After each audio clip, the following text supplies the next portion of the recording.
Gikabiliban karon ang magtiayon nga taga Zamboanga City kisa nakatigom og kapin 140,000 pesos sa ilang alkansya. Ato silang ilahon sa report ni Efren Mamak. Kini ang aktual nga pag-abli sa alkansiya nga usa ka dako nga sudanan sa tubig sa magtiayon nga sila Marlon ug Jezebel Gonzales nga taga Barangay Lumayang, Zamboanga City.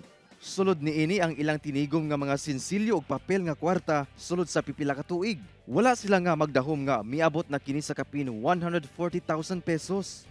Siyempre, bin alegre kaya sa grande agat kalkanawon sir kay sabi man to tormento kita. Kabar ano lang kami tasay kaya la maskin poko-poko lang kabar kansa tamingat dakel kantidad.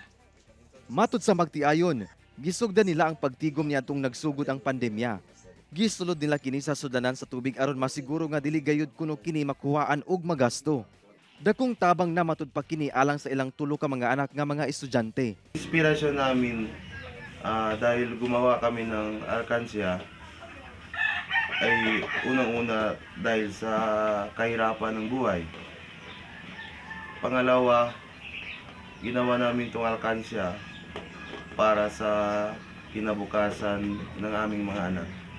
Mensahe nila sa mga buot sa magtigom, Sige daw tamin sila ko sa kami ase. Basta daw tamin sila man ang sinalkansiya maskin poko-poko.